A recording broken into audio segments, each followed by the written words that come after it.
listeners, and welcome to a super fun-filled episode of Once Upon a Time version 2.0. അങ്ങനെ നമ്മുടെ comedy fun journey start ചെയ്യുമ്പോൾ നമുക്ക് സ്വാഗതം ചെയ്യാം നമ്മുടെ ക്യാപ്റ്റൻ ശ്രീ രമേശ് പിഷാരടി. വെൽക്കം രമേശ് ഏട്ടാ.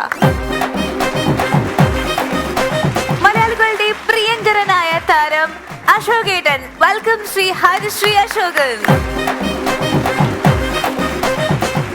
ഒരു മനോഹരമായ സ്റ്റാൻഡപ്പ് പെർഫോമൻസിലേക്ക് നമ്മൾ കടക്കുകയാണ്. We have stand-up comedian Snehesh. Let's welcome Snehesh on this floor.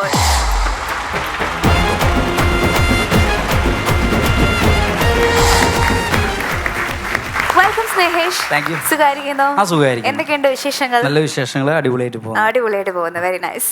സ്നേഹേഷേ, സ്നേഹേഷ് ഇങ്ങനെ വരുന്തോറും കൂടുതൽ കോൺഫിഡൻസ് ഉള്ള ഒരാളായിട്ട് മാറിക്കൊണ്ടിരിക്കുകയാണ്. കാണുമ്പോൾ മനസ്സിലാവുന്നുണ്ട് അത്. പരിപാടികളൊക്കെ കണ്ടിട്ട് നാട്ടുകാർ അഭിപ്രായമൊക്കെ പറയുന്നില്ലേ? നല്ല. അതിന്റെ ഇടയിൽ നമ്മുടെ ഒരു എപ്പിസോഡ് കഴിഞ്ഞപ്പോ അമൃതയിലൊരു ക്യാപ്ഷൻ കൊടുത്തായിരുന്നു അവര് യൂട്യൂബ് ചാനലില്. രമേശ് പിഷാരിയുടെ അടുത്ത പടത്തിലെ നായകൻ ഈ മിടുക്കനാന്നും പറഞ്ഞു. ഞാനത് നേരെ സ്ക്രീൻഷോട്ട് എടുത്ത് വാട്സപ്പിലും ഫേസ്ബുക്കിലും ഇൻസ്റ്റാഗ്രാമിലും ഫുൾ ഇട്ടു. അപ്പൊ തന്നെ വിളി വന്നു തുടങ്ങി, ഇതുള്ളതാണോ എന്നൊക്കെ പറഞ്ഞു. ഫൺസ് upon A time. ഫൺസ് upon A ടൈമിന്റെ പറഞ്ഞതേ.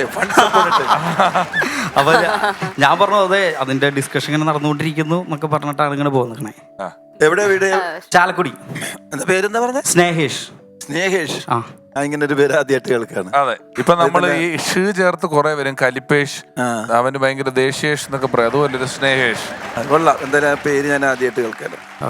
ആ സ്നേഹവും ചിരിയും ആ പേരും ഒക്കെ പ്രോഗ്രാമിൽ ഉണ്ടോ എന്ന് നോക്കാം. തീർച്ചയായും. All the best. All the best.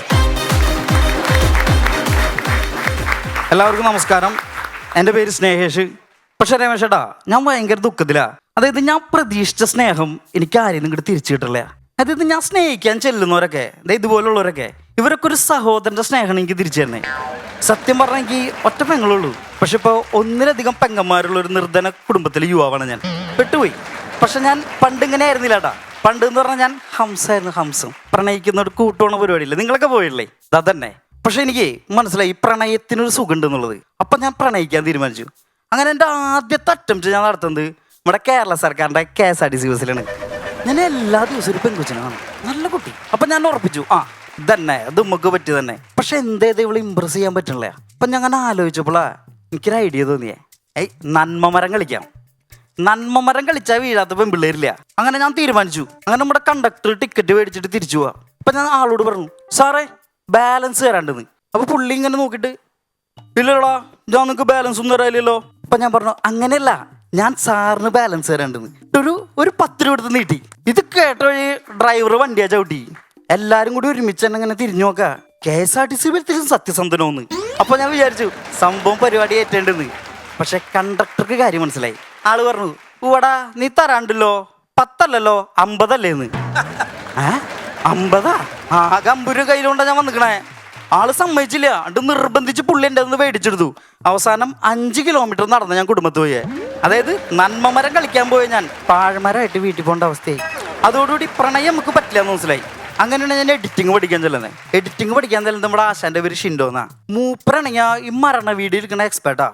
അങ്ങനെ ഒരു ദിവസം മൂപ്പര് ഒരു വീഡിയോ എടുക്കാൻ പോയിക്കാ. ഒരമ്മൂമ്മ മരിച്ചു. അത് കഴിഞ്ഞ് അമ്മൂമ്മയുടെ ചടങ്ങുകളൊക്കെ കഴിഞ്ഞ് കഴിയുമ്പോൾ അപ്പൂപ്പനെ കാണില്ല.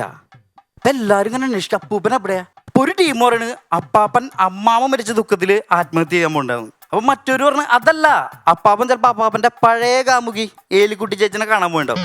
അതുമല്ല, ഇനി ആ കുഴിയിലെങ്ങനെ കാല് തെറ്റി വീണണ്ടാവുന്ന ഒരാൾക്കാർ സംസാരമായി. പക്ഷെ നമ്മുടെ ആശാനും അപ്പൂപ്പനും കൂടി മലയുടെ മുകളിൽ കയറി പോകുന്ന ആൾക്കാർ കണ്ടു. മറ്റവൻ 2 അടിക്കാനാന്ന് വിചാരിച്ചു.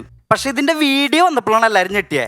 അമ്മാമ്മയുടെ കർമ്മങ്ങൾ കഴിഞ്ഞ് കഴിഞ്ഞിട്ടൊരു പാട്ടാ, my love is gone, my love is gone, my love is gone. നോക്കിയപ്പോ അമ്മാമ്മ മരിച്ച ദുഃഖത്തിൽ അപ്പാപ്പൻ പാറയുടെ മുകളിൽ ഇങ്ങനെ നിൽക്ക. സൈഡിൽ കൂടെ അമ്മാമ്മയുടെ മുകളിൽ ഒരു പ്രാവ് പറന്നു പോണത് ഇങ്ങനെ വിഷമത്തില്. അത് ആശാന്റെ മാരക എഡിറ്റിങ്. അതോടുകൂടി വെറും ഷിൻഡായിരുന്നു എൻ്റെ ആശാൻ, മരണമാസം ഷിൻഡായി. അപ്പൊ ഞാൻ ഈ ആശാന്റെ കൂടെ ഇടയ്ക്കിടയ്ക്ക് നമ്മുടെ ഈ വീഡിയോ എടുക്കാൻ പോകും, ഫോട്ടോ കാര്യങ്ങളൊക്കെ എടുക്കാൻ വേണ്ടി പോകും. അപ്പൊ എൻ്റെ ഉണ്ടെന്ന് വെച്ചാൽ കല്യാണ വീട്ടിൽ ചെയ്യുമ്പോൾ നല്ല സുന്ദരികളെ പെൺപിള്ളേരുണ്ടാവും. അപ്പൊ ഇവരെങ്ങനെ ക്യാൻഡിഡ് ഫോട്ടോ എടുക്കാന്നുള്ള പരിപാടിയാണ് നമ്മുടെ ഉദ്ദേശം. അങ്ങനെ ഞാൻ വർക്കിന് പോവാണ്. അപ്പൊ വർക്കിന് പോകുമ്പോൾ എങ്ങനെയാന്ന് വെച്ച് കഴിഞ്ഞാൽ അവിടെ നല്ല നല്ല പെൺപിള്ളേര് നമ്മള് ക്യാമറ തിരിക്കണ്ടെന്ന് അറിഞ്ഞിട്ട് അവർ മനഃപൂർവ്വം ആവശ്യമില്ലാണ്ട് വെറുതെ കുറെ ക്യൂട്ട്നെസ് വാരി വതറും. നീരുട്ടി, ദേവുട്ടി, അച്ചുട്ടി, ലച്ചുട്ടി, ഡയാന ഡയനുട്ടി, ഇങ്ങനെയുള്ള ടീമുകളൊക്കെ ഇവരൊരു ആവശ്യമില്ലാണ്ട് വാരി വതറും. അപ്പൊ എന്ത് ചെയ്യുന്ന വെച്ചാൽ നമ്മളിത് ക്യാപ്ചർ ചെയ്തെടുക്കും. അത് കഴിയുമ്പോൾ ഒരു പതുക്കെ അടുത്തേക്ക് വരും. ചേട്ടാ ആ നമ്പർ ഒന്ന് തരുമോ? എന്തിനാ? അല്ല ഫോട്ടോ ഒക്കെ അയച്ചു തരാന്ന് പറയാനാ. ഇമ്മക്ക് ഉദ്ദേശം തന്നെ, പക്ഷെ എന്നാലും നമ്മള് നോക്കട്ടെ എന്നൊക്കെ പറയും. അങ്ങനെ ഒരു നമ്പർ മേടിക്കും. 2-3 ദിവസം നല്ല ചാറ്റിങ്. നമ്മൾ പതുക്കെ ഫോട്ടോ കൊടുക്കുള്ളൂ. കാരണം നമുക്ക് ആ സുഖം ഇങ്ങനെ പിടിച്ചിങ്ങനെ വരണുള്ളൂ. അങ്ങനെ അവസാനം നമ്മൾ ഇവർ കാല് പിടിക്കുമ്പോൾ ആ ഫോട്ടോ അങ്ങോട്ട് അയച്ചു കൊടുക്കും. ഫോട്ടോ കിട്ടിയപ്പോൾ തന്നെ അതേ ടീം നമ്മുടെ നമ്പർ ബ്ലോക്ക്. പിന്നെ വഴിക്ക് പോണ്ട. അത് പറഞ്ഞപ്പോൾ ഈ കുട്ടിയുടെ ഫോട്ടോ ഞാൻ എവിടെ എടുത്തിട്ടുണ്ടല്ലോ. സുൽത്താന്റെ ബീവി എന്നാണ് ഐ ഡി. അതൊരു ഡാഡീസ് ലിറ്റിൽ ഏഞ്ചൽ, അതൊരു മേഴ്സി വിത്ത് ക്രേസി ഗേളാണോ? അതിപ്പോ ഐഡിയ എന്താന്ന് വെച്ചാൽ പറഞ്ഞൂടെ. എന്നെ എന്തിനെങ്ങനെ ബുദ്ധിമുട്ടിക്കണേ? ഇത് ഇവർക്കൊരു സ്നേഹമില്ലേട്ടാ. പക്ഷെ നമ്മള് വിടാൻ പാടില്ല. ഞാൻ എന്ത് ചെയ്യുന്ന വെച്ചാലേ ഇൻസ്റ്റാഗ്രാമിൽ ഇതിലൊരുത്തിനെ കയറി ഫോളോ ചെയ്തിട്ട് പതുക്കെ മെസ്സേജ് അയക്കില്ല തുടങ്ങിയപ്പോൾ അവളിങ്ങോട്ട് മെസ്സേജ് അയച്ചു തുടങ്ങി. അങ്ങനെ ഒരു ദിവസം ഒരു രക്ഷയില് മുട്ടാൻ ഞാൻ ഒരു ദിവസം ഒരു സ്റ്റോറി ഇടാ. അപ്പോഴാണ് ഞാൻ ആ ദാരുണമായ വാർത്ത കേൾക്കണേ. അമേരിക്കയിലൊരു കാമുകനെ പ്രണയം നിഷേധിച്ചതിന് ഭയങ്കരമായിട്ട് അങ്ങോട്ട് ആക്രമിച്ചു. ഞാൻ അവൾക്ക് ഒരു സ്റ്റോറി ഇട്ടു. ഇങ്ങനെ ഒരു ജീവൻ കളയാൻ വേണ്ടി മാത്രം പ്രണയത്തിൽ എന്ത് തേങ്ങയുള്ളതെന്ന്. അപ്പൊ തന്നെ തിരിച്ചവളുടെ റിപ്ലൈ, ശരി ആ പ്രണയത്തിൽ ഒരു തേങ്ങയല്ല നമ്മൾ പ്രേമിക്കാൻ പാടില്ലെന്ന്. അങ്ങനെ പറയരുത്, നമുക്ക് പ്രേമിക്കാം. അവളെന്തേ തടുക്കല്ല. പിന്നെ ഞാൻ ആലോചിച്ചപ്പോ എന്നാലും നമ്മൾ വിടാൻ പാടില്ലല്ലോ. അങ്ങനെ ഞാൻ മെസ്സേജ് അയച്ചുകൊണ്ടിരിക്കുമ്പോഴാണ് ഒരു ദിവസം അവൾ ഇങ്ങോട്ട് മെസ്സേജ് ചെയ്യുക, ചേട്ടാ ഞാനാകെ ദുഃഖത്തില്ല ചേട്ടാ. എന്തേ മോളെ? നാളെ എൻ്റെ വൈവ് എക്സാം ആണ്, ഒന്നും പഠിച്ചല്ല, ഭയങ്കര പേടിയാന്ന്. ഞാൻ എന്ത് ചെയ്തു, ഉമ്മക്ക് നിറച്ച ആത്മവിശ്വാസം ഇങ്ങനെ തുള്ളുമ്പി ഇങ്ങനെ ഇരിക്കുക. ഇങ്ങനെ ചക്കാന്ന് ഇട്ട് കൊടുത്തു. മോളെ കൊണ്ട് പറ്റും, മോളെ കൊണ്ടേ പറ്റുള്ളൂ എന്നൊക്കെ പറഞ്ഞ് ഇട്ട് കൊടുത്തു. അത് കഴിഞ്ഞ് ഇവിടെ എക്സാം കഴിഞ്ഞപ്പോൾ വിളിച്ചു, ചേട്ടൻ പറഞ്ഞു ശരിയാ ഞാൻ എക്സാമിന് പാസ്സായി, എനിക്ക് ചേട്ടനോടൊരു കാര്യം പറയാണ്ടെന്ന്. അമ്പടാ ഇത് മറ്റേ തന്നെയാ, സാധനം ഉറപ്പിച്ചു. അങ്ങനെ ഞാൻ അന്ന് രാത്രി ഇങ്ങനെ കിടക്കാം. അവള് പറഞ്ഞു നാളെ പറയാൻ ചേട്ടാന്ന്. ഇങ്ങനെ കിടക്കുമ്പോ എൻ്റെ ഹൃദയം ഇങ്ങനെ പതുക്കെ ഇടിച്ചു തുടങ്ങിങ്ങനെ ദും ദും ദും ദും ദും ദും ദും തക്ക് തക്ക് ദും തുമ്പ് തക്ക് തക്ക് ദും ദും തക്ക് തക്ക് ദും. കരിമഷിക്കണ്ണുള്ള പെണ്ണെ നിന്റെ നോണക്കുഴിക്കാവിള് ഞാൻ കണ്ടേ, നിന്റെ കുണ്ണു നടത്താവും കുഡു ചിരിയുമയാരികില്ല പെണ്ണെ, എടിച്ചിണുങ്ങല്ല നീ എന്റെ പൊന്നെ. ദും തക്ക് തക്ക് ദും തുമ്പ് തക്ക് തക്ക് ദും ദും തക്ക് തക്ക് ദും. അപ്പൊ അങ്ങനെ എൻ്റെ പാട്ടൊക്കെ കഴിഞ്ഞ് ദും തക്ക് തക്ക് ദും കിടന്ന് ഇപ്പൊ ഞാൻ ഒരുപാട് നേരമായി. ഞാൻ രാവിലെ എനിക്ക് ഈ കൊച്ചിന് മെസ്സേജ് അയച്ചു, മോളെ എന്തോ പറയാണ്ടെന്ന് പറഞ്ഞല്ലോ ചേട്ടൻ്റെ അടുത്തുനിന്ന്. ഇപ്പോഴും ചേട്ടാ ഒരു കാര്യം പറയണ്ടേ, ചേട്ടൻ സൂപ്പറാ, ചേട്ടൻ അടിപൊളിയാ, ചേട്ടൻ ഭയങ്കര രസമായിട്ട് സംസാരിക്കുന്നുണ്ട്, ചേട്ടൻ പറയുമ്പോൾ എന്തൊരു കോൺഫിഡൻസാ, ഭയങ്കര മോട്ടിവേഷനാ, ചേട്ടന് കരിയർ ഗൈഡിന്റെ ക്ലാസ് എടുക്കാൻ പോകൂടെന്ന്. അമ്പട കള്ള. അപ്പൊ ഇതായിരുന്നു പരിപാടി, കരിയർ ഗൈഡിന്റെ ക്ലാസ് എടുക്കാൻ എന്നോട്. അപ്പൊ അതും പെട്ടു. അതല്ലെങ്കിലും ഭയങ്കര വിഷമമുണ്ട് രമേശേട്ടാ. നമ്മുടെ കൂട്ടുകാരന്മാർക്കൊക്കെ 4-5 പ്രണയമായിട്ട് നിൽക്കുമ്പോൾ ബാക്കിയുള്ളതിന് ഇവിടെ 5 അടിയുടെ മതിലും പണിത് സിമന്റും മണലിറക്കി കാത്തിരിക്കുന്നുണ്ട്. കൊല്ലം കുറേ തേക്കാനെങ്കിലും ഒരു മേസറിന് കിട്ടുമെന്നറിയാൻ. ഒരാൾ ഈ വഴിക്ക് വരില്ല. നമ്മളൊരുമാതിരി പാടത്ത് പണിത ഫ്ലാറ്റ് പോലെയാ, കയറി താമസിക്കാനും പറ്റില്ല, പൊളിച്ച് കളയാനും പറ്റില്ല, വെറുതെ നിന്ന് തുരുമ്പെടുക്കുക. ഈ വിഷമൊക്കെ നല്ലോണം ഉള്ളിലുണ്ട്. അങ്ങനെ നിൽക്കുമ്പോഴാണ് ഈ പരിപാടിനെ കുറിച്ച് കേട്ടെ. അപ്പൊ നേരെ വന്ന് ഈ പരിപാടി വന്ന് 2 എപ്പിസോഡൊക്കെ ചെയ്തു കഴിഞ്ഞു. ഇനിയെങ്കിലും നമ്മളെ നാട്ടിലറിയില്ലോ. ഞാൻ ചെന്നപ്പോൾ ഒരാൾക്കും നമ്മളെ അറിയില്ല. അപ്പോഴാണ് മനസ്സിലായ മാസ്ക്. നമ്മൾ ഈ മാസ്ക് വെച്ച് കഴിഞ്ഞാൽ ആരെങ്കിലും മനസ്സിലാവോ? മാസ്ക് ഊരി കുറേ നടന്നു നോക്കി, കുറച്ച് ഫൈൻ കിട്ടല്ലാന്ന് വേറെ ഗുണം ഉണ്ടായില്ല. പിന്നീട് വീണ്ടും കാര്യം മനസ്സിലായ, ഈ കോട്ട് നമ്മൾ ഇവിടെ വന്നിട്ട് ഈ പാൻറ്റും ഈ ഷർട്ടും ഷൂവും കോട്ടൊക്കെ ഇട്ടല്ല പരിപാടി അവതരിപ്പിക്കണേ. നാട്ടിൽ നമ്മള് കള്ളിമുണ്ടും പുള്ളി ഷർട്ട് ഇട്ട് നടന്ന ആരാ തിരിച്ചറിയണേ? അപ്പൊ കോസ്റ്റ്യൂമില് ചേട്ടാ ഈ പൂമ ഈ കോട്ട് ഞാൻ കൊണ്ടുപോകും. ഇന്ന് റേഷൻ കടയ്ക്കും മെഡിക്കൽ കോളേജിക്കും സർക്കാർ ആശുപത്രിക്കും വില്ലേജ് ഓഫീസിക്കും എവിടെ പോണെങ്കിലും ഈ കോട്ടിടാൻ ഞാൻ നടക്കുള്ളൂ. ഓ താങ്ക് യു.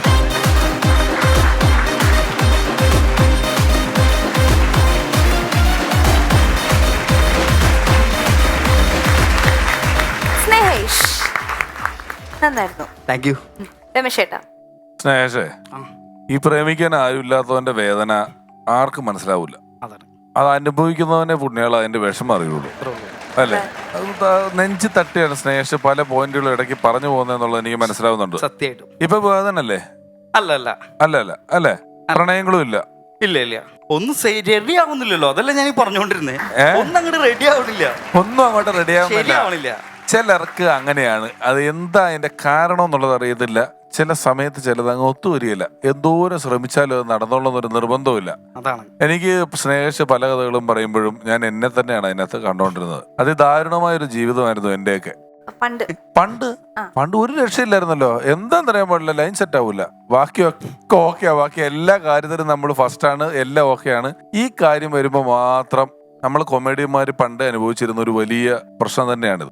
പോട്ടെ, എനിക്ക് ആ വിഷമം ഞാൻ സത്യത്തിൽ ആ ഒരു ഏരിയയിലൂടെ യാത്ര ചെയ്തുകൊണ്ട് എനിക്ക് ഒരുപാട് ചിരികൾ വന്നില്ല. നല്ല തമാശകളായിരുന്നു കേട്ടോ. ഓക്കെ, ഗംഭീരായിരുന്നു. എനിക്ക് വളരെ ഇഷ്ടപ്പെട്ടു. ഭയങ്കര ടൈമിങ്. പിന്നെ ഒരു സ്കിറ്റ്, ഇങ്ങനെ ഒരു വൺ മൻ ഷോ ചെയ്യുമ്പോൾ അതിൻ്റെ താളം കറക്റ്റ് ആണ്. ആ താളം ആണ് എന്നെ ആദ്യം ആകർഷിച്ചത്. റെൻഡറിങ് സ്റ്റൈല്, പിന്നെ മോഡുലേഷൻ, പോസ്, എവിടെയാണ് പോസ് ചെയ്യേണ്ടത്, അതൊക്കെ കറക്റ്റായിരുന്നു. അതോടൊപ്പം കിടുക്കിയത് ആ പാട്ടാണ്. അതാണ്. അപ്പോൾ അവിടെയാണ് താളമുണ്ടെന്ന് മനസ്സിലായതും അതിൽ പറ്റൊരു പാട്ടും ആ പാട്ട് ബീറ്റിലേക്ക് കയറി പിടിച്ച് ഹാർട്ട് ബീപ്പ് ചെയ്യണമായിരുന്നു. അതിൻ്റെ ആ ബീപ്പ് വെച്ചിട്ട് ഒരു സൗണ്ട് ഉണ്ടാക്കി അതിലേക്ക് താളം വന്ന് കയറി അതിലൂടെ പാട്ട് പാടി അത് വീണ്ടും അതിലേക്ക് കൊണ്ടുപോയി വീണ്ടും പാടി നല്ല ഗംഭീരമായിട്ട് പ്രസന്റ് ചെയ്തു. എനിക്ക് വളരെ ഇഷ്ടപ്പെട്ടു. Keep it up. Thank you. Okay, all together ഗംഭീരമായി. Thank you so much സ്നേഹേഷ്. വീണ്ടും കാണാം. മൂവിംഗ് ഓൺ, മറ്റൊരു സ്റ്റാൻഡപ്പ് പെർഫോമൻസുമായിട്ട് വരുന്നു സ്റ്റാൻഡപ്പ് കൊമേഡിയൻ സജി പൊന്നൻ. സ്വാഗതം.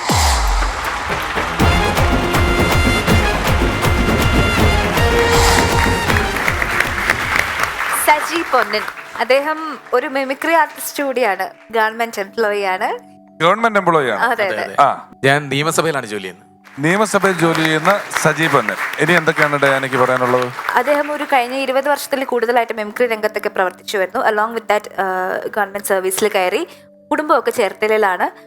അദ്ദേഹം മാത്രമേ തിരുവനന്തപുരത്ത് വർക്കിന്റെ ഭാഗമായിട്ട് അവിടെ ജോലി ചെയ്യുന്നു. അതെ. എന്നാല് ഈ കഴിഞ്ഞ കോവിഡ് കാലത്തും അല്ലാതെയും ഒക്കെ മിമിക്രി ആർട്ടിസ്റ്റുകളുടെ അസോസിയേഷനായ എന്ന് പറയുന്ന സംഘടനയ്ക്ക് പലതരത്തിൽപ്പെട്ട ആവശ്യങ്ങൾ വരുമ്പോൾ, ഇപ്പൊ ഒന്ന് കേരള സംഗീത നാടക അക്കാദമി മിമിക്രി ഒരു കലയായി അംഗീകരിച്ചൊരു 2 വർഷം കഴിഞ്ഞപ്പോൾ തന്നെ പറ്റൂല എന്നും പറഞ്ഞ് അതിനെ വീണ്ടും ഒഴിവാക്കി. അപ്പൊ ഇത്രയധികം കേരളത്തിലെ കലാകാരന്മാരുള്ള ഒരു മേഖലയെ അതിൽ ഉൾപ്പെടുത്തണമെന്ന് പറഞ്ഞുകൊണ്ട്, അല്ലെങ്കിൽ നമ്മളുടെ കലാകാരന്മാർ അനുഭവിക്കുന്ന അവശതകൾ, ഇതൊക്കെ പലപ്പോഴും നമ്മൾ സർക്കാരിലേക്ക് അറിയിക്കാൻ ഞങ്ങളുടെ ഇടയിൽ നിന്നും ഞങ്ങളെ സഹായിച്ചുകൊണ്ടിരിക്കുന്ന ഒരാളാണ് ഈ കോട്ടിട്ട് നിൽക്കുന്ന സജി പൊന്നൻ. അതാണ് ഡയാന എന്തൊക്കെ പറയുമെന്ന് അറിയാൻ വേണ്ടി ഞാൻ ഇരുന്നത്. സജി, ഞാൻ മിമിക്രി അസോസിയേഷന്റെ എക്സിക്യൂട്ടീവ് കമ്മിറ്റിയിലുള്ള ആളാണ്. ഞങ്ങൾ തമ്മിൽ വ്യക്തിപരമായിട്ട് ഇപ്പൊ കാണുകയാണ്. ഞാൻ അങ്ങനെ പരിചയങ്ങളല്ല. പക്ഷെ ഈ പേര് സ്ഥിരമായിട്ട് നാദൃഷക്കയും എല്ലാവരും പറയും. ഇന്ന് സജി പൊന്നോട് നമ്മൾ സംസാരിച്ചിട്ടുണ്ട്, സജി അതവിടെ പറയാന്ന് പറഞ്ഞിട്ടുണ്ട്, നാളെ ഒരു റിസൾട്ട് തരാമെന്ന് പറഞ്ഞിട്ടുണ്ട് എന്നിങ്ങനെ ഒരുപാട് കലാകാരന്മാരെ സഹായിക്കുക ചെയ്യുന്ന ഒരാളാണ് അശ്വൻ ചേട്ടാ, സജി പൊന്നൻ. ഞാൻ ആദ്യമായിട്ട് കേൾക്കുകയാണ്, ആദ്യമായിട്ട് പരിചയപ്പെടുകയാണ്. എന്തായാലും അങ്ങനെ ഒരു ആൾ അവിടെ ഉള്ളത് ഞങ്ങൾക്ക് നല്ലതാണ്. ഞങ്ങളെപ്പോലത്തെ മിമിക്രിക്കാർക്ക് അവർക്കൊക്കെ നല്ലത് തന്നെയാണ്. എന്തായാലും ആ നല്ല സാന്നിധ്യം എല്ലാ മിമിക്രിക്കാർക്കും സംഘടനകൾക്കും ഉപകാരപ്രദമാകട്ടെ എന്ന് ഞങ്ങൾ ആഗ്രഹിക്കുന്നു. അങ്ങയുടെ സാന്നിധ്യം ഇവിടെയും ഒരു ഗംഭീരമാകട്ടെ എന്ന്. അപ്പൊ നമുക്ക് ഈ പെർഫോമൻസ് ഒന്ന് കണ്ടുകളയാം. പ്രിയപ്പെട്ടവർക്കെല്ലാം ഹൃദയം നിറഞ്ഞ നമസ്കാരം. ഞാൻ സജി പൊന്നൻ, ചേർത്തല സ്വദേശിയാണ്. ചേർത്തലയിലെ പുതിയകാവ് എന്ന് പറയുന്ന സ്ഥലമാണ് എൻ്റെ നാട്. വയലാർ എന്ന ചരിത്രപ്രസിദ്ധമായ സ്ഥലവുമായിട്ട് വളരെയധികം ചേർന്ന് കിടക്കുന്ന ഒരു സ്ഥലമാണ്. ധാരാളം എഴുത്തുകാരും സാഹിത്യകാരന്മാരും മിമിക്രിക്കാരും കൊമേഡിയന്മാരും ഒക്കെ ഉള്ള സ്ഥലമാണ്. ഈ ഒറ്റയ്ക്ക് നിന്ന് തമാശ പറയാന്ന് പറയുമ്പോൾ സ്റ്റാൻഡപ്പ് കോമഡി എന്ന് പറഞ്ഞാൽ എൻ്റെ മനസ്സിലേക്ക് ആദ്യം ഓടിയെടുത്തുന്ന എൻ്റെ ഒരു പ്രിയപ്പെട്ട സുഹൃത്തോട് ശ്രീ ഇടനാട് രാജൻ നമ്പ്യാർ. അദ്ദേഹം 14 വയസ്സുള്ളപ്പോൾ 10ാം ക്ലാസ്സിൽ പഠിക്കുന്ന സമയത്ത് ഞങ്ങളുടെ ക്ഷേത്രത്തിൽ കൂത്ത് അവതരിപ്പിക്കാൻ വന്നു. അപ്പോൾ ഈ 14 വയസ്സുകാരനായ കൗമാരക്കാരൻ ഇത്രയും വരുന്ന ജനസാഗരത്തെ ഒരാളെ പോലും ഒന്ന് എഴുന്നേറ്റ് പോകാൻ സമ്മതിക്കാതെ ഇരുന്ന് ഒറ്റയ്ക്ക് ചിരിപ്പിക്കുന്ന ആ ഒരു ഓർമ്മ എൻ്റെ മനസ്സിലുണ്ട്. അദ്ദേഹം ഇന്ന് കൃഷ്ണലീലകളൊക്കെ പറഞ്ഞ് നാട് ചുറ്റുകയാണ്. ഇന്ന് ഡോക്ടർ ഇടനാട് രാജൻ നമ്പ്യാരാണ്.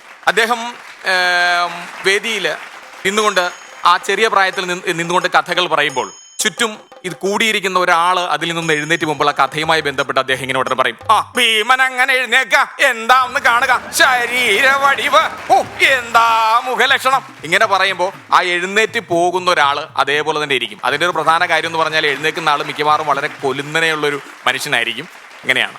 നമ്മൾ ആരും വിചാരിക്കാത്തൊരു കാര്യമായിരുന്നു നമ്മുടെ ജീവിതത്തിൽ ഇങ്ങനെ മാസ്ക് ഒക്കെ വെച്ച് നമ്മൾ യാത്ര ചെയ്യുക എന്ന് പറഞ്ഞാൽ. നമ്മൾ ആരും ചിന്തിച്ചിട്ട് പോലും ഇല്ല. ഈ മാസ്ക് കൊണ്ട് നമുക്ക് ഒരുപാട് നേട്ടങ്ങൾ നമ്മുടെ ജീവിതത്തിൽ ഉണ്ടായിട്ടുണ്ട്. അതായത് നമ്മളിപ്പോ നടന്നു പോകാം, മാസ്ക് വെച്ച് നടന്നു പോകുന്നു, നമ്മുടെ സുഹൃത്തുക്കളൊക്കെ നേരെ വരുന്നു, അപ്പൊ നമ്മൾ അവരെ കാണുമ്പോൾ ചിരിക്കണം. നമ്മുടെ ഈ ചിരി എക്സ്പ്രഷൻ അവർ കാണാറില്ല. അപ്പൊ നമ്മൾ എന്ത് ചെയ്യുമെന്ന് അറിയാമോ? നമ്മൾ ചിരിച്ചു എന്നവരെ ബോധ്യപ്പെടുത്താൻ വേണ്ടി നമ്മൾ ഈ കണ്ണൊന്നിങ്ങനെ ഇറുക്കി അടയ്ക്കും. അപ്പോൾ ഈ 1-2 വർഷമായിട്ട് നമ്മളിങ്ങനെ കണ്ണിറുക്കി അവസാനം നമ്മുടെ കലാമണ്ഡലം ഗോപിയാസനെ പോലെയും നമ്മുടെ പ്രിയപ്പെട്ട ലാലേട്ടനെയൊക്കെ പോലെ നമ്മൾ കണ്ണുകൾ കൊണ്ട് അഭിനയിക്കാൻ തുടങ്ങി. അതുപോലെ തന്നെയാണ് നമ്മുടെ വീട്ടിലുള്ളവർക്കും നമ്മുടെ നാട്ടിലുള്ളവർക്കും. നമ്മൾ KSRTC ബസ്സിലൊക്കെ സ്ഥിരമായിട്ട് യാത്ര ചെയ്യുമ്പോൾ KSRTC ബസ്സിലെ ലേഡി കണ്ടക്ടർക്കും ഒക്കെ മനോഹരമായ കണ്ണുകൾ ഉണ്ടെന്ന് മനസ്സിലായത് ഈ മാസ്ക് വെക്കാൻ തുടങ്ങിയപ്പോഴാണ്. അത് മാത്രമല്ല, ഈ മാസ്ക് വെച്ചുകൊണ്ട് നമ്മൾ പോകുന്ന സമയത്ത് നമ്മുടെ എതിരായിട്ട് നമുക്ക് വരുന്നത് നമ്മളോട് ശത്രുതയുള്ള ഒരാളോ അല്ലെങ്കിൽ നമുക്ക് ഇഷ്ടപ്പെടാത്ത ഒരാളോ നമ്മളോട് സ്നേഹമില്ലാത്ത ആളൊക്കെ ആയിരിക്കും. അപ്പോൾ നമ്മൾ അവരെ കാണുമ്പോൾ നമുക്കൊന്ന് എങ്ങനെ നമ്മളൊരു എക്സ്പ്രഷൻ കൊടുക്കും നമ്മൾ ശങ്കിച്ചു പോകും. ഈ മാസ്ക് വെക്കുമ്പോൾ നമുക്ക് അവരുടെ മുമ്പിൽ കൂടെ കൂളായിട്ട് നടന്നു പോകാം. അത്യാവശ്യം രണ്ട് തെറി പറയണമെന്നുണ്ടെങ്കിൽ കൂളായിട്ട് പറയാം, ആരും കേൾക്കത്തില്ല. പിന്നെ അത് മാത്രമല്ല, ഏറ്റവും വലിയൊരു രസം എന്ന് പറഞ്ഞു കഴിഞ്ഞാൽ ഏതെങ്കിലും ഒരു ഫംഗ്ഷനിലൊക്കെ പോകണമെന്നുണ്ടെങ്കിൽ 2 അടിച്ചിട്ട് പോയാലും പെറ്റ തള്ള പോലും മണമറിയത്തില്ല. പിന്നെ കോവിഡ് വന്നതോടുകൂടി ഈ ഊതിക്കൽ എന്ന് പറയുന്ന ഒരു കലാപരിപാടി അതോടുകൂടി അങ്ങ് തീർന്നു. എൻ്റെ സ്കൂൾ കാലഘട്ടത്തിൽ എൻ്റെ കലാവാസനകളൊക്കെ കണ്ടെത്തി എന്നെ ഇങ്ങനെ പരിപോഷിപ്പിച്ച് കലാരംഗത്തൊക്കെ കൊണ്ടുവന്ന എൻ്റെ പ്രിയപ്പെട്ട ഒരു ഗുരുനാഥനുണ്ട്, ശ്രീ ഗോവിന്ദൻ മാഷ്. അപ്പോൾ അദ്ദേഹമാണ് എന്നെ മോണോ ആക്ട്, മിമിക്രി, കഥാപ്രസംഗം, ഓട്ടംതുള്ളൽ ഇതൊക്കെ അദ്ദേഹമാണ് എന്നെ പഠിപ്പിച്ച് ഇപ്പോൾ ഈ വേദിയിൽ നിൽക്കാനുള്ളൊരു ഭാഗ്യം ഉണ്ടാക്കി തന്നതും അദ്ദേഹത്തിൻ്റെ ഒരു ഗുരുത്വം കൊണ്ടാണെന്ന് ഞാൻ വിശ്വസിക്കുന്നു. അപ്പോൾ അദ്ദേഹം എന്നെ ഓട്ടംതുള്ളൽ പഠിപ്പിക്കാൻ തീരുമാനിച്ചു. അങ്ങനെ ഓട്ടംതുള്ളൽ സ്കൂളിലൊരു വാർഷികത്തിന് വേണ്ടിയാണ് ഓട്ടംതുള്ളൽ കളിക്കുന്നത്.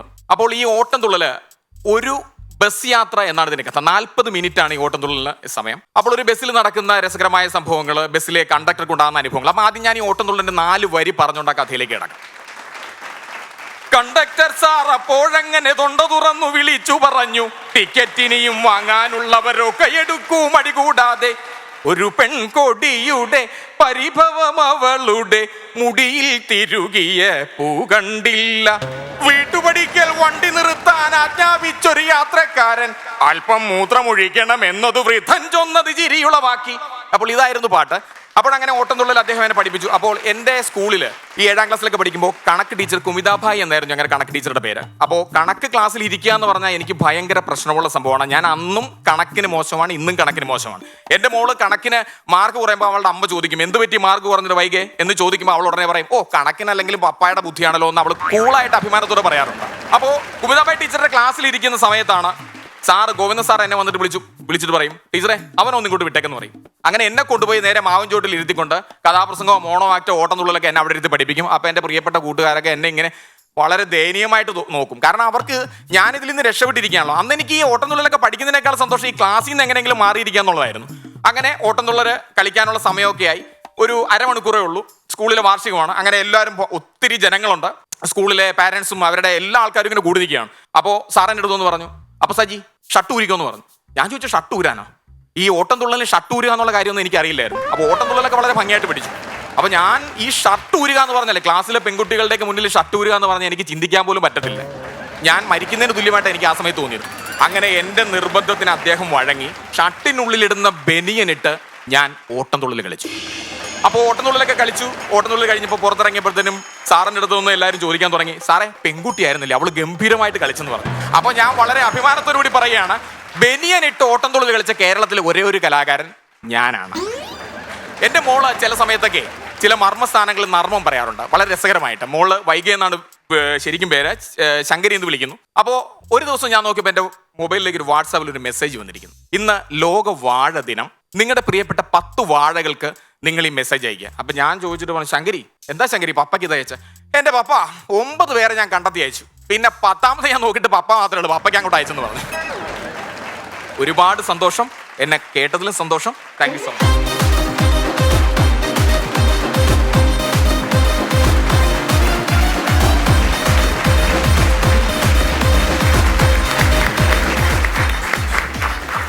ചേട്ടാ അടിപൊളിയായിരുന്നു. Thank you. അശ്വിൻ സർ രസമുണ്ടായിരുന്നു. പ്രസന്റേഷൻ ഭയങ്കര സ്പീഡായിരുന്നു. സമയം കൊണ്ട് പറയാവുന്നതിന്റെ മാക്സിമം പറഞ്ഞു. എനിക്ക് തോന്നിയത് എല്ലാത്തിനും ഒരു കണക്ഷനും കൂടി ഉണ്ടായിരുന്നെങ്കിൽ, ഒന്നുമേ തുടങ്ങിയിട്ട് ഒന്നവിടെ നിർത്തി പിന്നെ അടുത്ത് വേറെ അങ്ങനെ വന്നത്, അതിനെല്ലാത്തിനും ഒരു കണക്ഷൻ കൂടി വന്നിരുന്നെങ്കിൽ കുറെ കൂടി രസകരമാക്കായിരുന്നു എന്ന് എനിക്ക് തോന്നി. എന്തായാലും കുഴപ്പമില്ല, അടുത്ത വരെ നമുക്ക് ഗംഭീരമാക്കാം. Thank you. നല്ല വ്യക്തത ഉണ്ടായിരുന്നു. അതായത് നമ്മളിപ്പോൾ ഏത് തൊഴിലാണ്, ഇപ്പം നിങ്ങൾ ഒരു ന്യൂസ് റീഡറായിട്ട് മാറുകയാണെങ്കിൽ നിങ്ങൾ ആ മേഖലയിൽ ഗംഭീരമായിരിക്കും. നിങ്ങളുടെ എല്ലാം വളരെ വ്യക്തമാണ്, പറയുന്ന കാര്യങ്ങൾക്ക് ഭാവങ്ങളുണ്ട്. അവതരണം എന്ന് പറയുന്ന ഒരു മേഖലയിലൊക്കെ ഗംഭീരമായിട്ട് പറയാവുന്ന ഒരു അവതരണ ശൈലിയുണ്ട്. അത് വളരെ കുറച്ചു പേർക്ക് മാത്രമേ ഉണ്ടാകാറുള്ളൂ. കാരണം അവതരണത്തിൽ തമാശ വരാൻ അവതരണം വ്യക്തമായിക്കൊള്ളണം എന്നില്ല. നമുക്ക് മനസ്സിലാക്കണം എന്നുണ്ടെങ്കിൽ വ്യക്തമാവണം. ചിലരല്ലാതെ നമ്മൾ ചിരിപ്പിക്കാറുണ്ട്. ഇപ്പം ഞാനൊരു ഉദാഹരണം പറഞ്ഞാൽ, കുതിരവട്ടം പപ്പുവട്ടൻ ഡബ് ചെയ്യുന്നത് എങ്ങനെയാണെന്ന് ഞാൻ അത്ഭുതപ്പെടും. അത്രയും ഒരു ഈണത്തിലും താളത്തിലൊക്കെ സംസാരിക്കുന്ന ആളാണ്. പക്ഷെ നമുക്ക് ചിരി വരും, കാര്യങ്ങൾ മനസ്സിലാവുകയും ചെയ്യും. അദ്ദേഹത്തിന്റെ ഭാഷയിൽ തന്നെയാണ് പറയുന്നത്. അങ്ങനെയൊക്കെ നോക്കുമ്പോഴും വളരെ മികച്ചൊരു പ്രകടനം തന്നെയാണ് നിങ്ങൾ കാഴ്ചവെച്ചിരിക്കുന്നത്. അതിന്റെ കാരണം നിങ്ങളിത് ആദ്യമായിട്ടാണ് ഈ മേഖലയിൽ ഇതുപോലെ ചെയ്യുന്നത് എന്നുള്ളതുകൊണ്ട്. നിങ്ങൾ മിമിക്രി ആർട്ടിസ്റ്റാണ്, മിമിക്രി ആർട്ടിസ്റ്റുകളുടെ സംഘടനയിലുണ്ട്. സർവോപരി നിങ്ങളൊരു ഗവൺമെന്റ് ഉദ്യോഗസ്ഥനാണ്. ഏത് സെക്ഷനിലാണ് ജോലി ചെയ്യുന്നത്? ഞാനിപ്പോ ഫ്രണ്ട് ഓഫീസിലാണ്, അമ്യൂണിറ്റീസ്. അതാണ്, നിങ്ങൾ ഫ്രണ്ട് ഓഫീസിൽ കുറഞ്ഞ് നിങ്ങൾക്ക് ജോലി ചെയ്യാൻ പറ്റത്തില്ല. വളരെ കൃത്യമായിട്ട് വരുന്ന ആളോട് കൃത്യമായിട്ട് പറഞ്ഞു കൊടുത്ത് കാര്യങ്ങൾ ഒരു കൺഫ്യൂഷൻ ഇല്ലാതെ നിങ്ങൾ ഇവിടെ നിന്ന് പോയി അടുത്ത ടേബിളിൽ പോയി അത് സംസാരിച്ചാൽ കൗണ്ടർ നമ്പർ 4 നിങ്ങൾക്കുള്ള കാര്യങ്ങൾ ഉണ്ടാകും എന്ന് അങ്ങനെ കൃത്യം പറഞ്ഞു. തീർച്ചയായും അല്ലേ? ആ ക്ലാരിറ്റി നിങ്ങൾക്ക് ഒരു കൺഫ്യൂഷൻ ഇല്ലാതെ ഉണ്ടെന്നുള്ളത് ഉറപ്പാണ്. അത്ര ഗംഭീര ക്ലാരിറ്റി ആയിട്ടാണ് നിങ്ങൾ സംസാരിച്ചത്. മിമിക്രിയിൽ എന്തൊക്കെയായിരുന്നു ചെയ്തുകൊണ്ടിരുന്നത്? പൊളിറ്റീഷ്യന്മാരെ ചെയ്യാറുണ്ട്. 2-3 ഞങ്ങൾക്ക് വേണ്ടി ഈ സമയത്ത് ചെയ്യാൻ പറ്റൂ? നമ്മുടെ വെള്ളാപ്പള്ളി നടേശ സാറ് നമ്മുടെ ഈ വേദിയിൽ വന്നു കഴിഞ്ഞാൽ അദ്ദേഹം എങ്ങനെയായിരിക്കും സംസാരിക്കുന്നത് നമുക്ക് നോക്കാം. അതായത് എല്ലാവർക്കും നമസ്കാരമുണ്ട്. എനിക്ക് എന്ത് പ്രശ്നമുണ്ടെങ്കിലും ശരി ഈ ഒരു സ്റ്റാൻഡപ്പ് കോമഡിയിൽ ഒന്ന് പങ്കെടുക്കണമെന്ന് ഭയങ്കര ആഗ്രഹം ഉണ്ടായിരുന്നു. പക്ഷേ ഞാൻ ഓരോ ഇൻ്റർവ്യൂ കൊടുക്കുമ്പോഴും എന്നോട് എല്ലാവരും പറയും, നടേശ സാറേ നല്ല സ്റ്റാൻഡപ്പ് കോമഡി ആയിരുന്നു. നന്ദി, നമസ്കാരമുണ്ട്. നമ്മുടെ തിരുവഞ്ചൂർ സാറിന്റെ ശബ്ദം ഒന്ന് നോക്കാം കേട്ടോ. തിരുവഞ്ചൂർ സാർ. നിങ്ങൾ എന്നോട് പറഞ്ഞൊരു കാര്യമുണ്ടല്ലോ, അതെല്ലാവർക്കും അറിയാവുന്നൊരു കാര്യമല്ലേ സാറേ. ഇന്നലെ എന്റെ ഷുഗർ ലെവൽ ഒന്ന് അല്പം താഴ്ന്നു പോയിരുന്നു. അപ്പോൾ എന്റെ നാവിൽ നിന്ന് കുറച്ച് വാക്കുകൾ വന്നു. വളരെ നിർദാക്ഷിണ്യമായിട്ട്, വളരെ ക്രൂരമായിട്ടാണ് സാറേ എൻ്റെ അടുത്ത് എല്ലാവരും പെരുമാറിയത്. അതുകൊണ്ട് സാർ ദയവായിട്ട് ഈ നിയമസഭയിലെ ഈ രേഖകളിൽ നിന്ന് എന്റെ ഈ വാക്കുകൾ മാറ്റണമെന്ന് ഞാൻ അപേക്ഷിക്കുകയാണ്. Thank you very much. Thank you, Jada. Thank you so much for coming.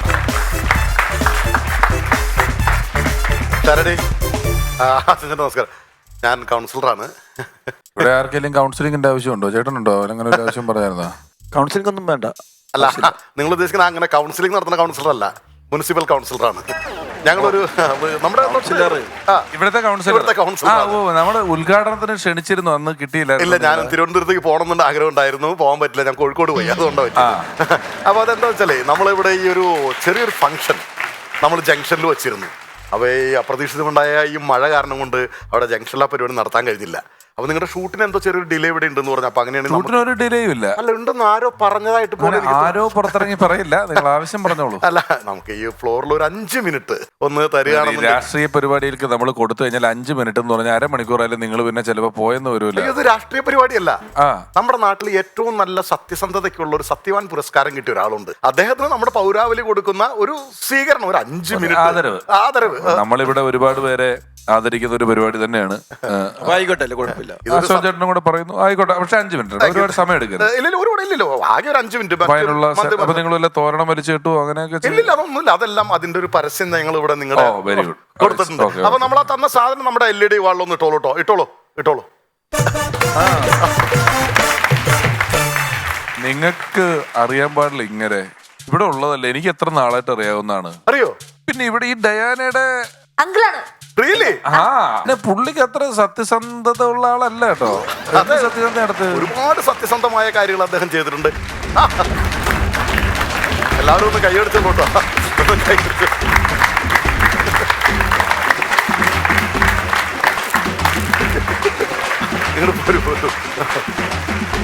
Welcome. നമ്മുടെ ആളുകളെല്ലാവരും വരൂ.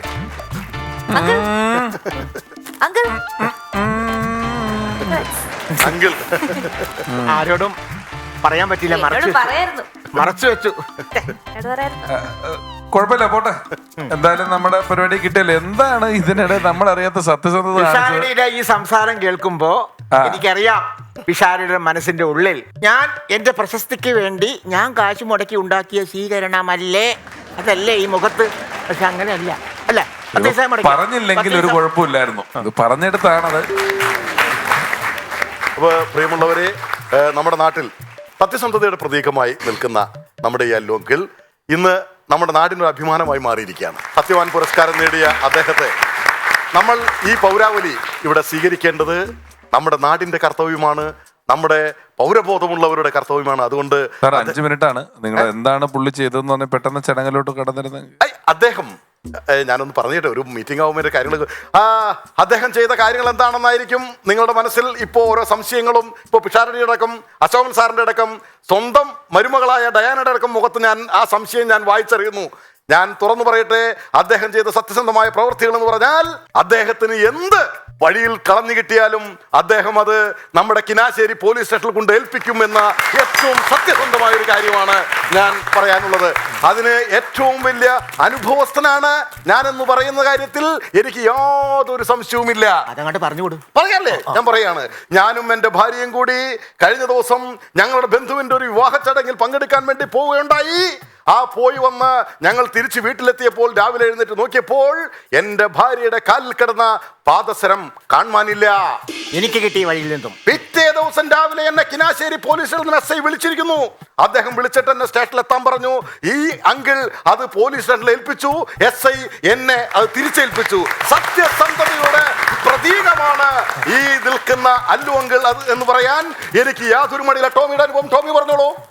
പ്രിയമുള്ളവരെ, അല്ലു അങ്കിളിനെ കുറിച്ച് എനിക്ക് പറയാനുള്ളത് എന്താണെന്ന് വെച്ച് കഴിഞ്ഞാൽ 5 മിനിറ്റാണ് അനുവദിച്ചത്, സ്പീഡാക്കി കേട്ടോ. അല്ലു അങ്കിള് കഴിഞ്ഞ ആഴ്ച ഞാൻ ജംഗ്ഷനിലേക്ക് പോയപ്പോൾ എൻ്റെ പേഴ്സ് എൻ്റെ കയ്യിൽ നിന്നും കളഞ്ഞുപോയി. ഞാൻ നേരെ സ്റ്റേഷനിൽ ചെന്ന് പരാതി പറഞ്ഞു. കിട്ടില്ല എന്നാണ് വിചാരിച്ചത്. അസന്ദർഭത്തിലാണ് സ്റ്റേഷനിൽ നിന്ന് വിളി വന്നത്. അല്ലു അങ്കിൾ എന്ന് പറയുന്ന ഒരു മഹത് വ്യക്തി, അദ്ദേഹം ഇവിടെ പേഴ്സ് ഏൽപ്പിച്ചിട്ടുണ്ട്, വേഗം വന്ന് സ്വീകരിക്കുക എന്ന് പറഞ്ഞു. അപ്പോ നമ്മുടെ സമൂഹത്തിൽ അല്ലു അങ്കിൾ ഉണ്ടാക്കുന്ന ഒരു സത്യസന്ധതയുടെ ഒരു എന്താ പറയാ, അതിന് ഒന്നും പറയാനില്ല, കാര്യങ്ങൾ എന്തെങ്കിലുമൊക്കെ പറയാം. ഞാൻ പറയാം. പ്രിയമുള്ളവരെ, അപ്പോൾ നമ്മുടെ ഈ സമ്മേളനം അധികം ദീർഘിപ്പിക്കാൻ സാധിക്കില്ല. കാരണം വളരെ വിശിഷ്ടമായ ഒരു പ്രോഗ്രാം ഇവിടെ നടക്കുകയാണ്. ഇത് തന്നെ ലഭിച്ചത് നമുക്ക് വളരെ ഭാഗ്യമാണ്. അപ്പോൾ അതുകൊണ്ട് ഈ സത്യവാൻ പുരസ്കാരം നേടിയ നമ്മുടെ അല്ലു അങ്കിളിനെ ഈ പൗരാവലിയുടെ നേതൃത്വത്തിൽ ഒരു പൊന്നാട അണിയിച്ച് സ്വീകരിക്കുവാനുള്ള ഒരു തീരുമാനമാണ്. അത് ബഹുമാനപ്പെട്ട വാർഡ് കൗൺസിലർ എന്ന നിലയ്ക്ക് ഞാനത് നേരിട്ട് നടത്തിയാണ്. ഒന്നും വേണ്ട, അതൊക്കെ TV-യിലും ഫോട്ടോയിലൊക്കെ വന്നതൊക്കെ ഞാൻ തന്നെ ചെയ്തോളാം. അപ്പോൾ അദ്ദേഹത്തെ ഒരു പൊന്നാട അണിയിച്ച് എല്ലാവരും നിറവാർന്ന ഒരു കയ്യടി തരിക.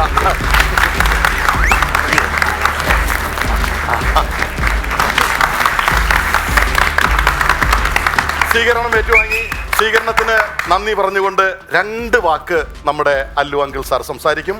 സ്വാഗതം സാർ. വികാരധീരനാണ്. വികാരാധീനനാണ്. അതാണ് അങ്ങനെയാണ്. ദീനം എന്നൊക്കെ പറഞ്ഞ അസുഖമാണ്. പക്ഷേ ഈ അവാർഡ് എനിക്ക് കിട്ടാൻ സ്വല്പം വൈകിയെങ്കിലും ഇപ്പോഴെങ്കിലും കിട്ടിയല്ലോ, തന്നല്ലോ. എന്റെ സത്യസന്ധക്കുള്ള ഉപകാരമായിട്ട് ദൈവമായിട്ട് തന്ന ഒരു ഉപകാരമാണ് ഈ ഷാളും ചെണ്ടും. ഞാൻ UAE-യിലായിരുന്നപ്പോൾ 25ഓളം ബാഗുകൾ, 25ഓളം പേഴ്സുകൾ, 15ഓളം വളകൾ, 15ഓളം തളകൾ, ഇതെല്ലാം എനിക്ക് വഴിയിൽ നിന്ന് കിട്ടിയിട്ട് ഞാൻ കിലോമീറ്ററുകൾ സഞ്ചരിച്ച് ഓരോരോ പോലീസ് സ്റ്റേഷനിൽ ഞാൻ കൊണ്ടു കൊടുക്കുമായിരുന്നു. ഞാൻ വഴിയിൽ നിന്ന് എനിക്ക് എന്ത് കിട്ടിയാലും ഞാൻ പോലീസ് സ്റ്റേഷനിലേക്ക് കൊണ്ടേക്ക് എടുക്കും. അതാണ് സത്യസന്ധത. നമുക്ക് വഴി കിടന്ന് പലതും കിട്ടും, പക്ഷെ അതിൽ നശിക്കാത്തത് ഒന്നേ ഉള്ളൂ. പ്ലാസ്റ്റിക് അല്ലേ? പ്ലാസ്റ്റിക്. സത്യസന്ധത. നമ്മൾ കിട്ടുന്നതെല്ലാം പോലീസ് സ്റ്റേഷനിൽ കൊണ്ട് ഏൽപ്പിക്കുക. ഒരിക്കൽ ഞാൻ ഓർക്കുന്നു, ദുബായിൽ ഈ പൊക്കമുള്ള ഒരു ഒട്ടകമല്ല ബാബു ആന്റണി, ഓർക്കുന്നു, ബുർജുൽ ഹനീഫ. ബുർജുൽ ഹനീഫയുടെ താഴെ ഞാൻ നിൽക്കുന്ന സമയത്ത് അതിന്റെ ഏറ്റവും ടോപ്പിൽ നിന്ന് ഒരാളുടെ കയ്യിൽ നിന്ന് പേഴ്സ് താഴെ വീഴുന്നു. ഞാൻ 15 മിനിറ്റോളം അവിടെ വെയിറ്റ് ചെയ്തു ആ പേഴ്സ് താഴെ വീഴാൻ. അതിനുശേഷം ഞാൻ അതെടുത്ത് നേരെ കിലോമീറ്ററോളം സഞ്ചരിച്ച് ഞാൻ അവിടുത്തെ പോലീസ് സ്റ്റേഷനിൽ കൊണ്ടേൽപ്പിച്ചു. അതാണ് സത്യസന്ധത. അയാളെ കണ്ട സ്ഥിതിക്ക് ആ പേഴ്സ് അയാൾക്ക് തിരിച്ചു കൊടുത്താൽ പോരാ. അയ്യോ, അത് പറ്റിയല്ല. എനിക്ക് എന്ത് വഴി കിടന്ന് കിട്ടിയാലും ഞാൻ പോലീസ് സ്റ്റേഷനിൽ കൊടുക്കും. അതാണ് സത്യസന്ധത. അയാൾ പോലീസ് സ്റ്റേഷനിൽ പോയി മേടിക്കണം. അവസാനമായി ഞാൻ ഒരു വാക്കും കൂടി പറഞ്ഞിട്ട് എന്റെ വാക്ക് ഇവിടെ ഉപസംഹരിക്കുകയാണ്. ഇന്ന് രാവിലെ എനിക്കൊരു വലിയ ബാഗ് വഴിയിൽ നിന്ന് കിട്ടി.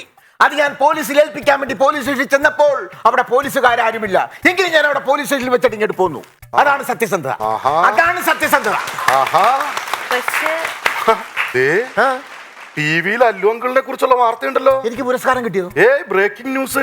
അച്ചോ, പെട്ടെന്ന് കിട്ടിയല്ലോ. കിനാശ്ശേരി പോലീസ് സ്റ്റേഷനിൽ ബോംബ് സ്ഫോടനം. SI അടക്കം 13 പോലീസുകാർക്ക് ഗുരുതര പരിക്ക്. 2 പേരുടെ നില അതീവ ഗുരുതരം. പോലീസ് സ്റ്റേഷനിൽ ബോംബ് വെച്ച ആളുടെ CCTV ദൃശ്യങ്ങൾ സ്റ്റേഷൻ ക്യാമറയിൽ അയ്യോ പതിഞ്ഞിട്ടുണ്ട്. എന്റെ ഫോട്ടോ.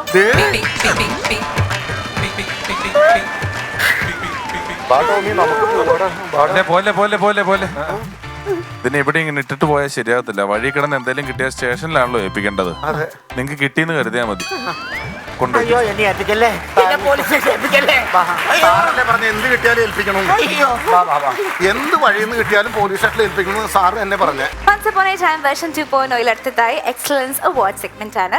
നമ്മുടെ ഈ സെഗ്മെന്റിൽ നമ്മുടെ അതിഥിയായി എത്തുന്ന താരം ഹാസ്യകലാ സൃഷ്ടികളുടെ മുന്നണിയിലും പിന്നണിയിലും, അതായത് കോമഡി സ്കിറ്റുകളുടെ രചന, പാരഡികളുടെ രചന, സംവിധാനം, എഡിറ്റിംഗ്, ഈ മേഖലകളിലൊക്കെ തന്റേതായ മുഖമുദ്രയുള്ള അല്ലെങ്കിൽ തന്റെ പ്രാവീണ്യം തെളിയിച്ച കലാകാരൻ ശ്രീ ഷിജു അഞ്ചുമന. ഏറെ സ്നേഹത്തോടെ ശ്രീ ഷിജു അഞ്ചുമന ഈ വേദിയിലേക്ക് സ്വാഗതം ചെയ്യുന്നു.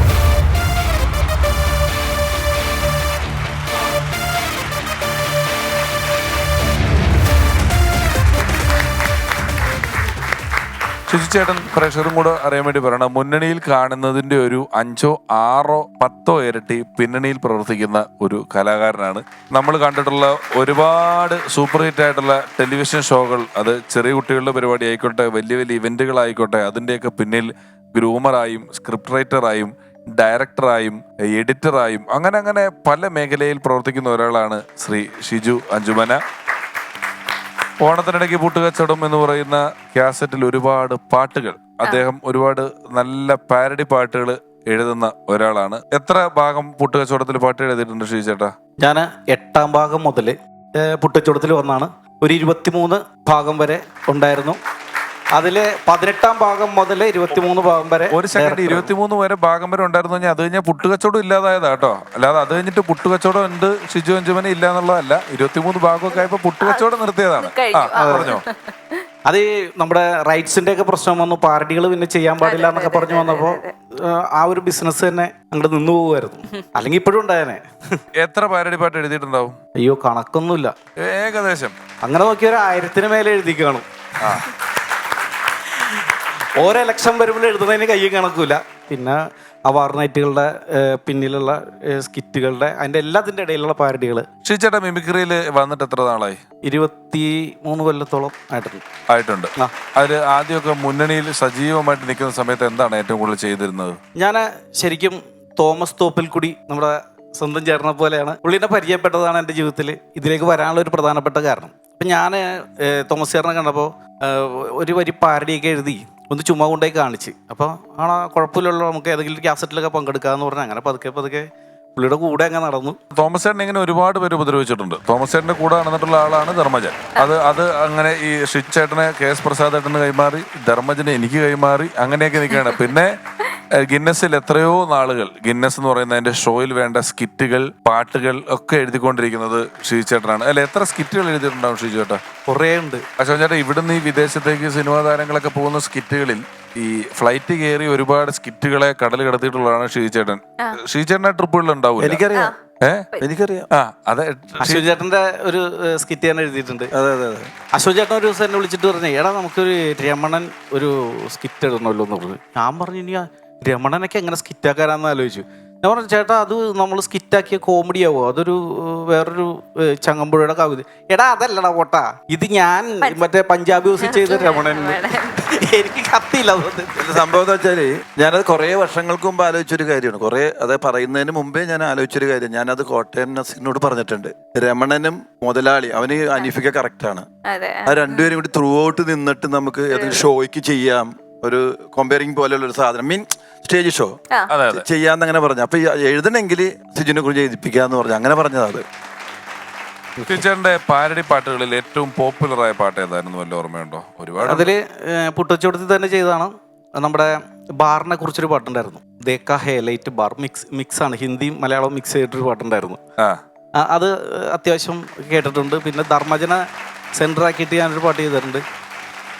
പിന്നെ ഞാനിപ്പോൾ പാരഡികൾ എഴുതുന്നുണ്ടെങ്കിൽ പാരഡിയുടെ ചുവയുള്ള, അതായത് ഹാസ്യം ഉള്ള പാട്ടുകൾ സ്വന്തമായിട്ട് ട്യൂൺ ചെയ്ത് അങ്ങനെ കുറച്ചൊരു പുതിയ പരിപാടി ഇങ്ങനെ ആരംഭിച്ചിട്ടുണ്ട്. കോമഡി പാട്ടുകൾ നമ്മൾ തന്നെ ട്യൂൺ ചെയ്ത്, ഇപ്പൊ പാരഡിയാക്കിയാലേ പരാതിയുള്ളൂ, നമുക്ക് സ്വന്തം ട്യൂണ്ടാക്കി എഴുതാലോ. അതിനൊരു ഉദാഹരണം ഞങ്ങൾക്ക് വേണ്ടി തരാൻ പറ്റുമോ? പാട്ടല്ലേ? ഫേസ്ബുക്കിലും വാട്സാപ്പിലും കൊഞ്ചുന്ന കിളിയേ, ഞാൻ വൈറ്റ് പേപ്പറിൽ തന്ന ലേഖനം മൈൻഡാത്തതെന്തേ? ഫ്രീക്കല്ല ഞാൻ, സ്പൈക്കല്ല ഞാൻ, ചാറ്റുന്ന കുളിരേ, തനി നാടനാമെന്നെ മൂഢനെന്നു നീ വിളിക്കാതെ കരളേ. ആണുങ്ങളുടെ കരളിൽ പകുതി കളഞ്ഞെടുക്കും പ്രണയം, കാമുകിമാർ അക്കൗണ്ടുകളിൽ പണം നിറയ്ക്കും പ്രണയം. തേഞ്ഞൊട്ടിയ കാമുകനൊരുവൻ ചങ്ക് തകർന്ന് ചൊല്ലിയതാണീ തേപ്പുകഥ, തേപ്പുകഥ, തേപ്പുകഥ, തേപ്പുകഥ.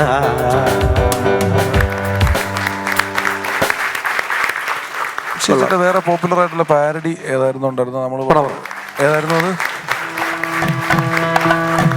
ബ്ലോക്ക് വഴി എനിക്കന്ന് കിട്ടിയ തെങ്ങ് തൈത്തെങ്ങ്, കടമെടുത്ത് വളമിട്ട് വളർത്തിയ തെങ്ങ് തൈത്തെങ്ങ്. ബ്ലോക്ക് വഴി എനിക്കന്നു കിട്ടിയ തെങ്ങ് തൈത്തെങ്ങ്, കടമെടുത്ത് വളമിട്ട് വളർത്തിയ തെങ്ങ് തൈത്തെങ്ങ്. തീയുണ്ടിടി തൈ നട്ട്, തീയുണ്ടിടി തൈ നട്ട്, എല്ല് പൊടി ഉപ്പ് പൊടി ചപ്പ് ചവറതുമിട്ട്, പൊന്നു പോലെ നോക്കിയിട്ടും തെങ്ങ് തന്നതെന്താണ്? പൊട്ടത്തേങ്ങ, പൊട്ടത്തേങ്ങ, ഒട്ട വീണൊരു തേങ്ങ, പൊട്ടത്തേങ്ങ, പൊട്ടത്തേങ്ങ, ഒട്ട വീണൊരു തേങ്ങ. സൂപ്പർ. ഇനി ഏതാ ഉള്ളത്? ഇത് ഞാൻ ഓണത്തിനൊക്കെ പുട്ടച്ചോടം എന്ന് പറഞ്ഞ പ്രോഗ്രാമിൽ എഴുതിയ ഒരു പാട്ടാണ്.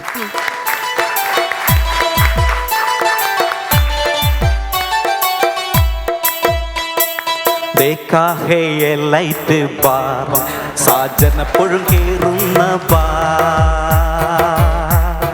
देखा है ये लाइट बार, സാജൻ എപ്പോഴും കേറുന്ന ബാർ. അവനുണ്ടൊരു ഹുണ്ടായി കാർ, ഒന്നാം തീ അതിലാണ് ബാർ. കാലത്തെ ജാത്താ ഹേ ബാർ, പിന്നെ അവനാണ് അവിടുത്തെ സ്റ്റാർ. ഫുൾ ടൈമും ലിക്കർ ഹോ പ്യാർ, ദിൽമേം ഹേ അവനെന്നും സ്റ്റാർ. അടിപൊളി അടിപൊളി Thank you. Super. Thank you so much Shiju ചേട്ടാ. ഞങ്ങളുടെ വേദിയിൽ എത്തിയതിൽ ഒരുപാട് സന്തോഷവും നന്ദി അറിയിക്കുന്നു. ഞങ്ങളുടെ ഈ ഒരു വലിയ സ്നേഹാദരം ഏറ്റുവാങ്ങണം. അത് അദ്ദേഹത്തിന് നൽകാനായിട്ട് രമേശ് ഏട്ടനെയും അശോക് ഏട്ടനെയും വേദിയിലേക്ക് ക്ഷണിക്കുകയാണ് പ്ലീസ്.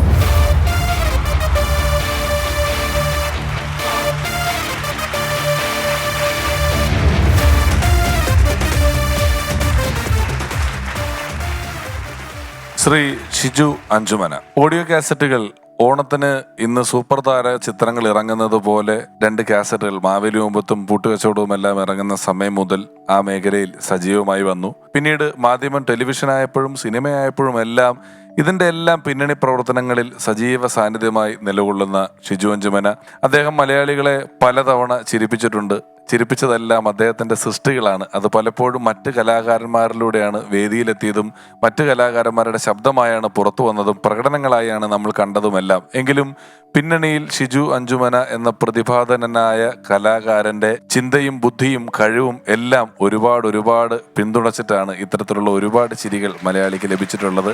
ആ ചിരിയുടെ എല്ലാം അമരത്ത് എന്ന് നമുക്ക് പറയാൻ പറ്റില്ല. അണിയറയിൽ നിന്നുകൊണ്ട് നമ്മളെ ചിരിപ്പിച്ച ഈ മികച്ച കലാകാരൻ സാന്നിധ്യം കൊണ്ട് ഫണ്ട്സ് അപ്പോൺ എ ടൈമിനെ ധന്യമാക്കിയിരിക്കുകയാണ്. അദ്ദേഹത്തിന്റെ സാന്നിധ്യത്തിന് നന്ദി. ഞങ്ങളുടെ ഭാഗത്തു നിന്നും ചെറിയ ഒരു ആദരവ്.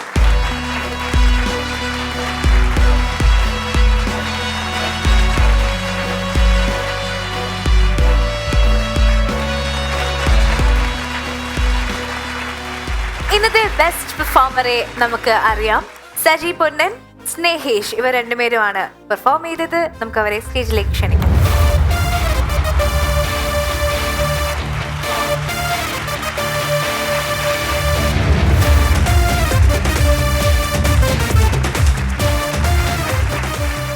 മറ്റൊരു എപ്പിസോഡുകൂടി ഇവിടെ അവസാനിക്കുമ്പോൾ 2 മികച്ച പ്രകടനങ്ങളാണ് നമ്മൾ കണ്ടത്. ചില സംഭവങ്ങൾ ഒരേതാണ്, രണ്ടുപേരും അവതരിപ്പിച്ച സ്റ്റാൻഡപ്പ് കോമഡിയാണ് എന്ന് പറഞ്ഞാലും നമുക്ക് ചിലപ്പോൾ ഒരു താരതമ്യത്തിന് പറ്റാത്ത രീതിയിലുള്ള വഴികളിലൂടെയാണ് രണ്ടുപേരും ഈ പരിപാടി അവതരിപ്പിച്ചത്.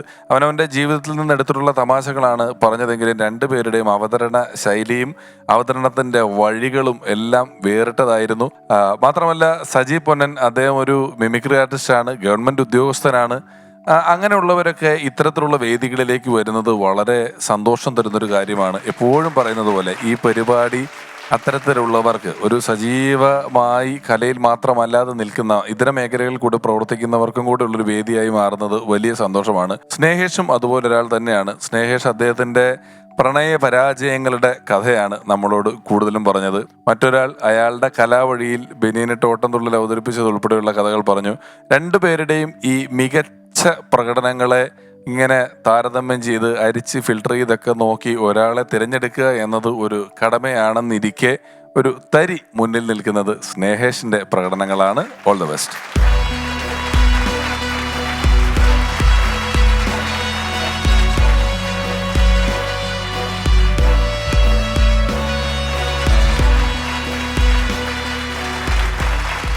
We're winding up this episode of Once Upon a Time version 2.0.